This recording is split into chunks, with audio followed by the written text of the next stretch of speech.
بسم الله الرحمن الرحيم الحمد لله رب العالمين الرحمن الرحيم مالك يوم الدين إياك نعبد وإياك نستعين اهدنا الصراط المستقيم صراط الذين أنعمت عليهم غير المغضوب عليهم ولا الضالين.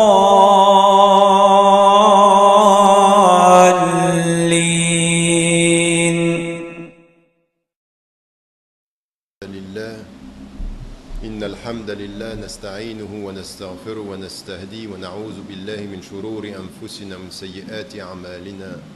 من يهد الله فهو المهتد ومن يضلل فلن تجد له وليا مرشدا ونشهد أن لا إله إلا الله وحده لا شريك له ونشهد أن محمدا عبده ورسوله. C'est avec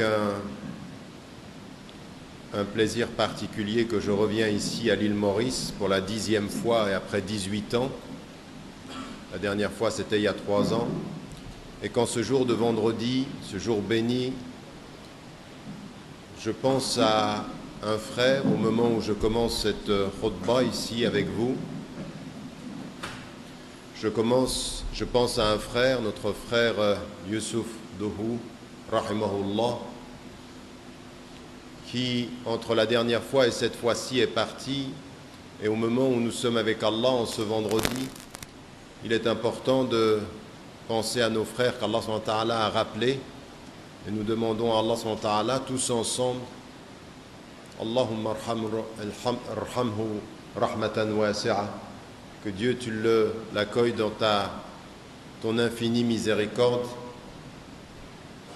et que nous pensions aujourd'hui à ce qui est le véritable enseignement de notre religion. À l'heure où je vous parle, vous avez vécu il y a quelques semaines de cela une catastrophe naturelle, des inondations, et des Mauriciens sont partis.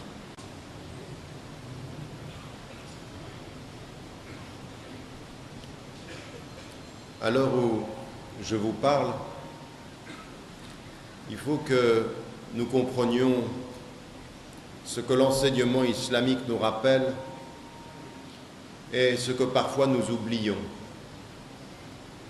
Je viens ici à Maurice et vous êtes Mauricien musulman, alhamdulillah, et vous regardez autour de vous et il y a quelques jours, une catastrophe naturelle vous a touché et a emporté des femmes et des hommes.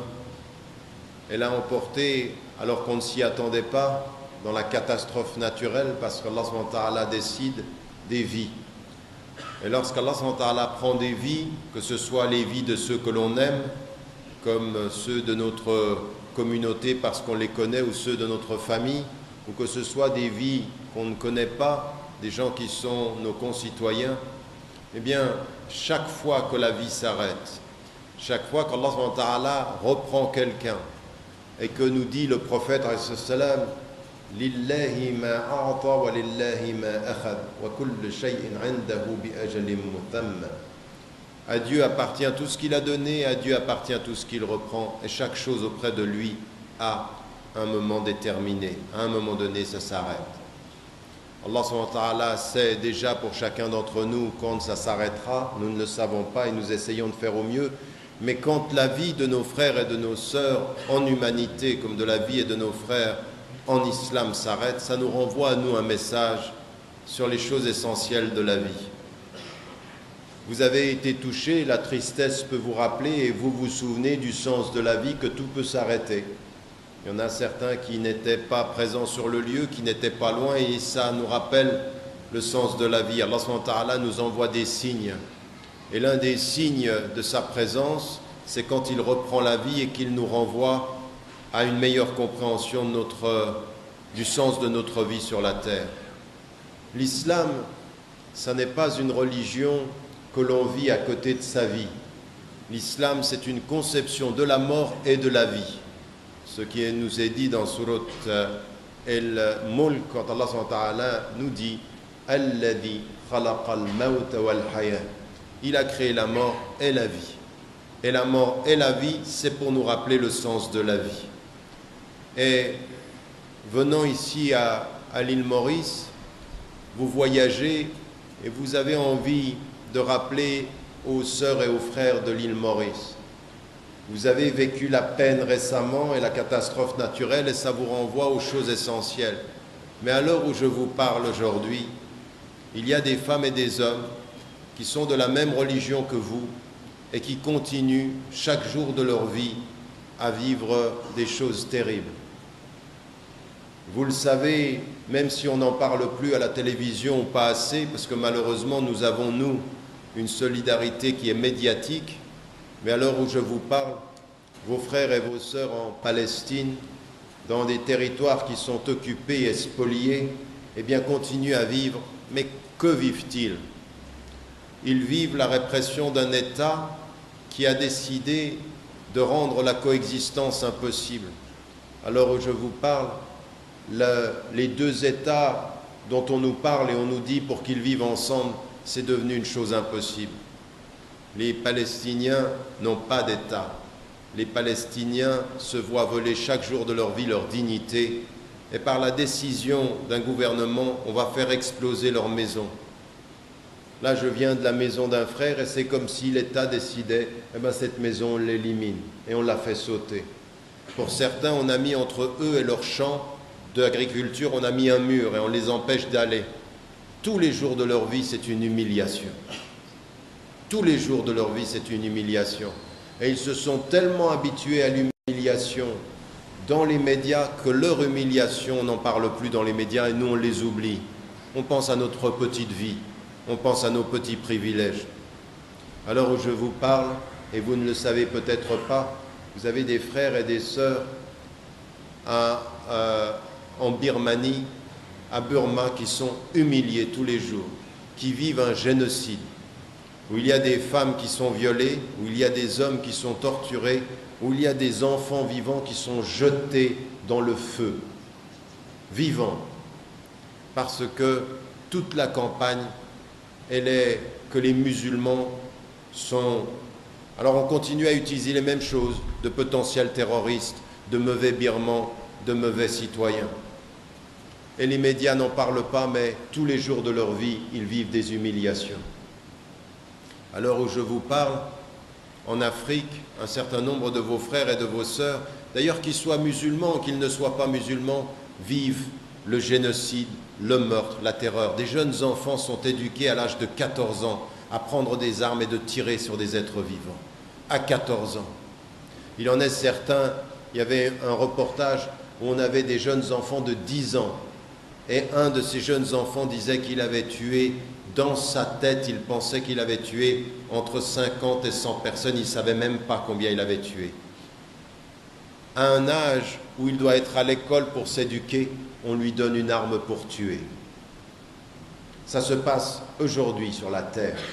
Et ça se passe dans des sociétés qui sont majoritairement musulmanes. Je reviens de l'île de la Réunion et je discutais avant-hier avec le maire de Saint-Denis à la Réunion.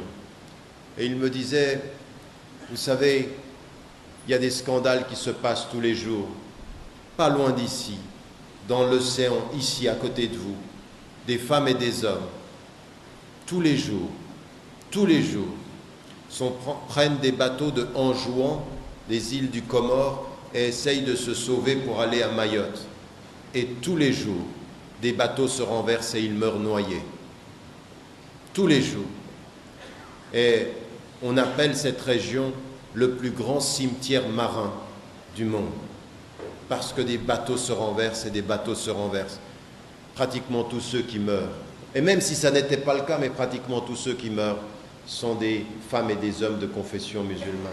Et nous, vous à Maurice, nous en Occident, on se plaint de nos petits problèmes. On se plaint de nos petites divisions. On a la mort, on a le meurtre, on a l'oppression et on se plaint. Vous savez pourquoi? Pour 3 raisons. La première des raisons, c'est parce que nous sommes devenus très égoïstes.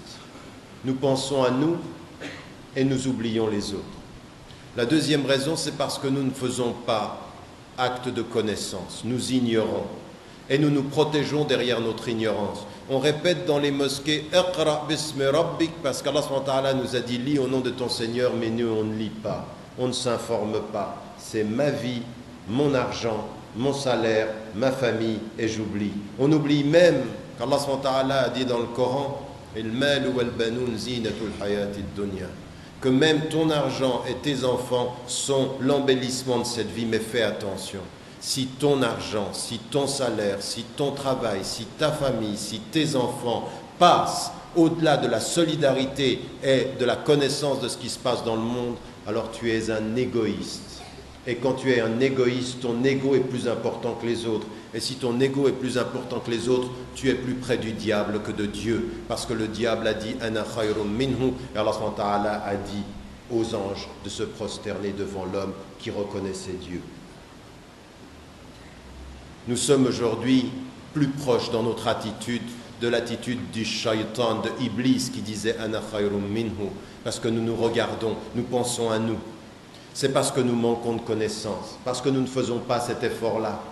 Et vous, vous êtes dans une île, à l'île Maurice, et vous pensez à votre petite île, vous pensez à vos petites affaires, et vous ne regardez pas beaucoup plus loin, parce que vous n'utilisez pas les moyens de communication que vous avez à disposition. Aujourd'hui, au lieu d'aller sur Internet regarder des bêtises, au lieu d'aller regarder sur Facebook des bêtises, au lieu d'aller regarder à la télévision des bêtises, utilisez les moyens d'information pour être des êtres plus dignes. Soyez des êtres plus dignes, parce qu'Allah quand il dit « Walaqad karramna bani Adam » nous avons donné la dignité aux êtres humains, c'est qu'il utilise tous les moyens qui sont à sa disposition pour être un homme digne. Et qu'est-ce que c'est qu'un homme digne?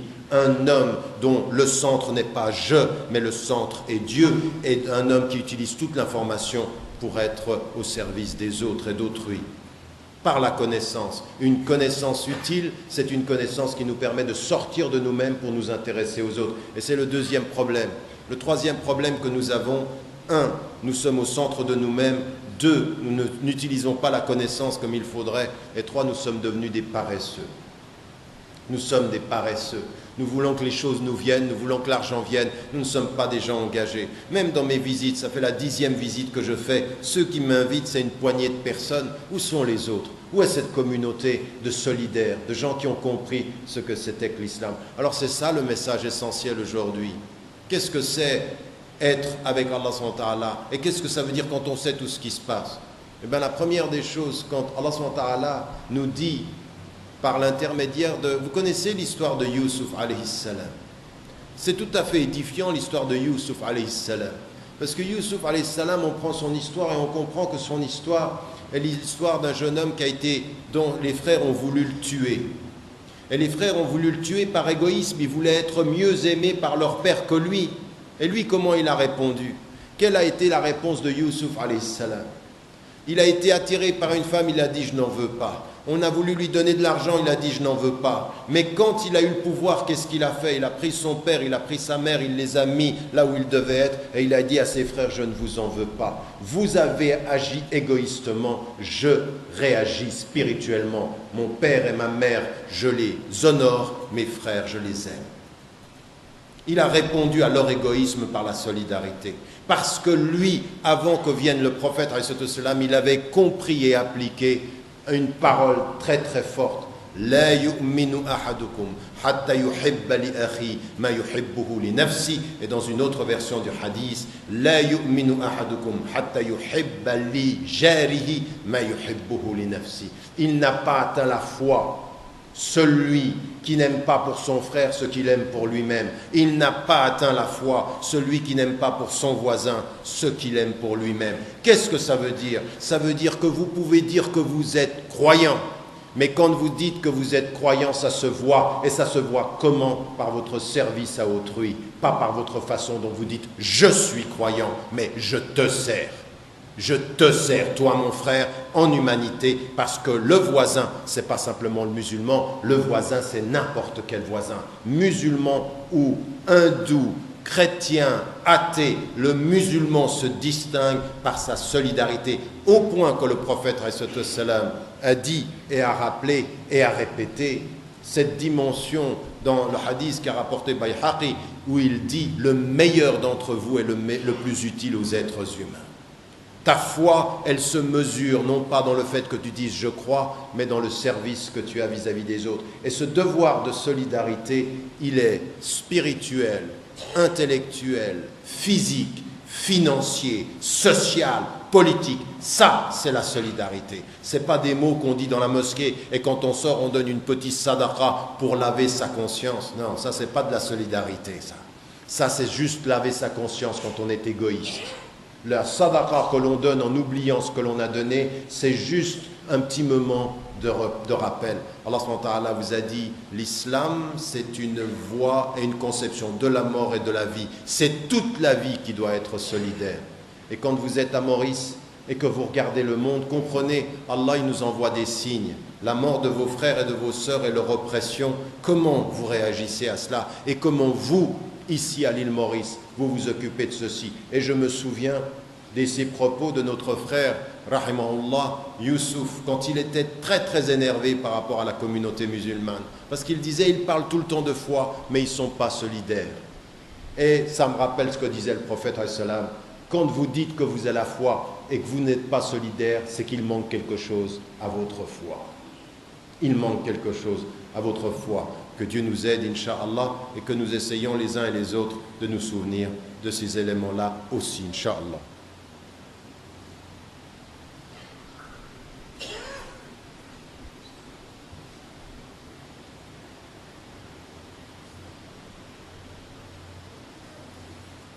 Bismillahirrahmanirrahim.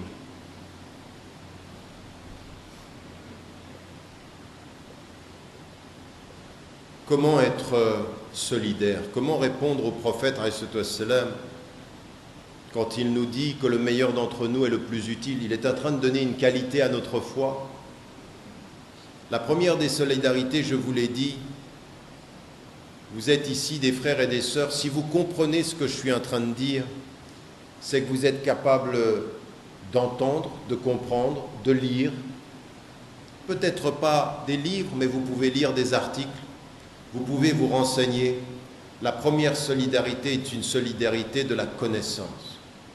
Utiliser son savoir pour un savoir utile, c'est savoir ce qui se passe. Chaque fois que je viens à l'île Maurice, je ne viens pas simplement vous parler, j'écoute ce qui se dit, je comprends, j'enregistre ce qui se dit, j'acquiers de la connaissance. Je ne viens pas simplement vous donner, je viens prendre. Et ce que je prends ici, je pars à l'autre côté du monde et je parle de ce qui se passe à Maurice. Je transmets de la connaissance. C'est un travail de connaissance. Voyager, c'est acquérir de la connaissance. Il faut voyager. Et le hijra du prophète, c'est un acte de connaissance. Ce n'est pas simplement changer de lieu, c'est apprendre. Quel temps vous donnez à votre apprentissage? Et avec cet apprentissage, un devoir de solidarité. Quand vous apprenez ce qui se passe pour les Palestiniens, quand vous apprenez ce qui se passe pour les Africains, quand vous apprenez ce qui se passe dans l'océan Indien, qui est le vôtre ici, dans cet océan-là, nous, il y a quelques années, on voulait faire des rencontres avec des gens qui venaient aussi des Comores. Il y en a ici, des frères et des sœurs du Comore. Il y en a qui meurent tous les jours dans des bateaux par la pauvreté. Quel est votre acte de connaissance? Non, la vraie connaissance de ce qui se passe. Pas de vous plaindre de vos problèmes. Nous, les musulmans, on est divisés, ça va pas. Mais tais-toi, tais-toi.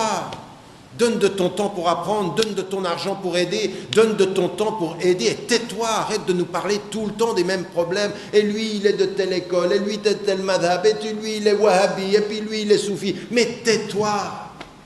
Tais-toi. Le prophète, s'il devait s'occuper de tous les petits problèmes dans sa communauté, il n'aurait rien fait. Il imposait aux gens, tais-toi sur les détails, bats-toi sur l'essentiel. Nous, on s'occupe du détail et on oublie l'essentiel. Et l'essentiel, c'est ce dont je vous parle, c'est cette solidarité-là, c'est comment est-ce que l'on est par la connaissance. Et la solidarité aussi, le fait du don de ce qu'Allah subhanahu wa ta'ala. Regardez les premiers versets. كلا بل لا تكرمون اليتيم ولا تحاضون على طعام المسكين. C'est ça la distinction des musulmans. Non, vous dites que vous êtes croyants comme les Arabes. قالت الأعراب آمنا قل لم تؤمنوا. Lam tu'minu, c'est pas vrai. Les Arabes, ils ont dit, on a cru. Non, c'est pas vrai. Wa lamma yadkhulul iman fi qulubikum. C'est pas vrai, vous ne croyez pas. Vous êtes qulu aslamna. Dites, nous sommes musulmans. Mais la foi, elle n'est pas là. En fait, vous pouvez être musulman dans votre pratique et pas croyant dans votre cœur. C'est ça que dit le verset de Surat al-Hujurat. Les Arabes ont dit, amanna. Non, c'est pas vrai. C'est-à-dire, vous êtes en train de prier, vous êtes en train de donner de l'argent, mais votre cœur, il est où? La foi, elle n'est pas rentrée dans votre cœur. Et nous, toutes nos disputes, elles montrent ça. On est des musulmans dans la forme. On n'a pas encore la foi de la lumière dans notre cœur. C'est ça que ça veut dire. Et c'est là où il faut qu'on change. Qu'on parle moins de ces divisions, qu'on soit beaucoup plus... Arrêtez avec tout ça. Regardez cette mosquée, vous allez regarder, toi t'es de quelle école, toi t'es de quelle école, croyez qu'on a le temps pour ça? Croyez que celui qui est dans le bateau qui va se renverser entre Anjouan et puis Mayotte, il a le temps de penser à quelle école il est? On se bat sur le bateau, sur les écoles? Quel est l'imbécile qui sur le bateau qui est en train de se noyer, est en train de se poser la question de quelle école tu es? Si quelqu'un lui dit de quelqu'un, tu vas pas te taire toi? Est-ce que tu vas pas te taire? Est-ce que c'est ça l'islam? L'islam, c'est de nous sauver ensemble. C'est un devoir de solidarité, par la connaissance. Et puis ensuite, par le don, par le fait de donner. Et vous devez choisir, toujours en cercle concentrique, donnez à vos parents, donnez à vos enfants, donnez à votre femme, donnez à votre mari, donnez. Le don, c'est ce qui fait toute la différence. La qualité du bon musulman se mesure à ce qu'il donne par sa présence. Il est une lumière là où il est, il donne de l'affection, il donne du temps, il donne de la reconnaissance. Et ça commence comme ça, dans la mosquée ou à la maison, ce que vous donnez à vos parents. Tout à l'heure, on a des journalistes qui viennent vers nous, ils nous disent les enfants ne respectent plus les parents. Mais c'est vrai, parce que les enfants ne savent plus ce que ça veut dire donner à son papa et donner à sa maman. Donner à son papa et donner à sa maman. C'est ça, c'est une solidarité. Donner à ceux que la société considère comme inutiles, vous les considérez comme utiles affectivement, spirituellement. Il y a des êtres spirituellement utiles, socialement inutiles. Socialement, ça ne nous intéresse pas, c'est spirituellement qui compte. Parce que socialement, ils n'apportent pas l'argent. Mais spirituellement, ils apportent le paradis. Regarde ton père et regarde ta mère. Tu peux te dire que peut-être qu'eux ne te donnent aucun revenu financier. Mais il n'y a que pour aller au paradis. Il n'y a que. Même dans leur erreur, même dans leur manque. Ça, c'est ce que nous a enseigné le prophète sallam. Que lui-même, qui était orphelin d'abord de père, puis ensuite de mère, jusqu'à la fin, il a rappelé ses parents. Jusqu'à la fin, il savait d'où il venait. Parce que si vous ne savez pas marcher avec vos parents, c'est que vous marchez sur une route qui n'a pas de sens.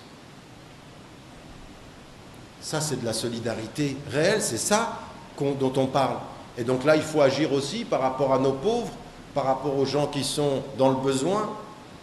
C'est la foi, c'est de la solidarité. Allah subhanahu wa ta'ala, dès le début, il lie la foi à cette solidarité, au don, au fait de donner. Donc on donne par la connaissance, on donne avec le temps.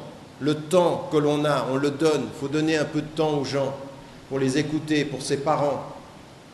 On donne aussi de l'argent quand on peut, raison pour laquelle on jeûne pendant le mois du Ramadan, c'est qu'on prend sur nous avec notre corps. Et le prophète, il était généreux, même s'il n'avait rien. La générosité, ce n'est pas de donner ce que l'on a. La générosité, c'est parfois donner ce que l'on est. Et là, on s'arrête, chacun d'entre nous, on est dans une mosquée, c'est vendredi, ou alhamdoulilah. Qu'est-ce que tu es et qu'est-ce que tu as à donner? Pas dans ta poche, mais avec ton cœur. Qu'est-ce que tu donnes? Qu'est-ce que ton cœur donne? Qu'est-ce que tu es et qui donne? Parce qu'il y en a certains, ils donnent ce qu'ils ont parce qu'ils ne savent plus donner ce qu'ils sont. Parce que ce qu'ils sont, c'est devenu ce qu'ils ont. Donc c'est vide. Mais ils peuvent dire, comme les Arabes, à l'époque du prophète, Amanna. Et la réponse du Coran, Lam tu'minu. Contre votre corps prie, il faut éduquer votre cœur à prier avec votre corps. Et ça se voit comment? C'est comment vous êtes avec les gens à l'extérieur. Parce que votre foi n'est pas complète si vous n'êtes pas solidaire. Parce que votre foi n'est pas complète comment vous traitez votre voisin. Votre foi n'est pas complète comment vous traitez votre femme. Ou comment vous traitez votre mari. Si votre femme a quelque chose à dire, il faut prendre le temps de l'écouter. Si votre mari a quelque chose à dire, il faut prendre le temps de l'écouter. Si votre enfant a quelque chose à dire, ou si vous avez... Il faut prendre du temps. Et c'est là aussi, être généreux avec son temps, c'est important. Et chacun d'entre nous, je suis le premier en vous parlant comme ceci, quand on demande à Allah subhanahu wa ta'ala de nous aider, on lui demande de nous aider à être meilleur dans ce sens-là, Inch'Allah. Demandez-lui ça. Demandez qu'il associe votre foi avec la générosité. Et chaque jour de votre vie, quand vous avez des problèmes, quand vous regardez l'île Maurice et que vous vous dites c'est difficile dans notre vie, pensez à vos frères et vos sœurs qui voient leur maison dynamitée, qui voient leurs enfants disparaître. Moi, je pense souvent à cette dame qui se réveille le matin, elle a toute sa famille, et à 1h de l'après-midi, elle a perdu 5 enfants et son mari. Et vous savez ce qu'elle dit? Elle pleure. Elle pleure parce que même le prophète, quand des gens qu'il aimait partaient, pleurait. Elle pleure, mais elle dit comme lui. Allahu Akbar. Pas comme nous, on le dit quand on est dans des conférences. Allahu Akbar, takbir, Allahu Akbar. Ça c'est non, non, non.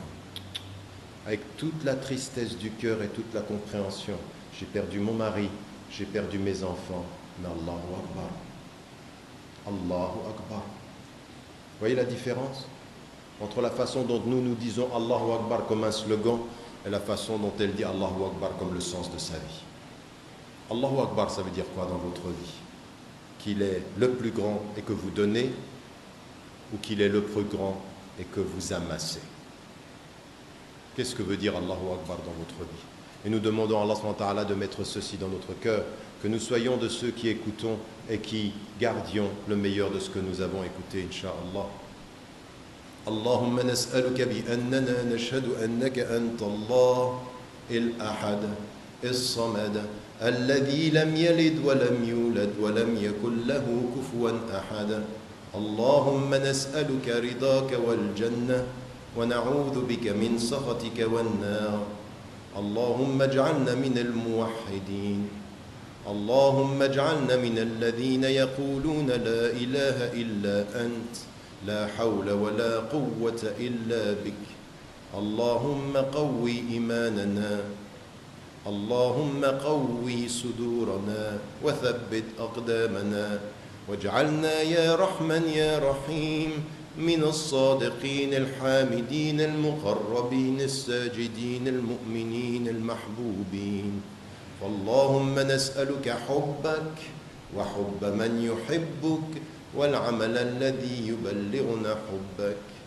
اللهم ارحم والدينا ووالدي والدينا ومن له فضل علينا في الدنيا والآخرة اللهم اغفر لجميع موتى المسلمين الذين شهدوا لك بالوحدانية ولنبيك بالرسالة وماتوا على ذلك اللهم أنت الرحمن أنت الرحيم أنت رب العالمين اللهم نسألك التقى والعفاف والغنى وحب المساكين اللهم نسألك حب المساكين اللهم قوي إيماننا واشرح لنا صدورنا وارحمنا وتب علينا وسامحنا اللهم سامحنا اللهم سامحنا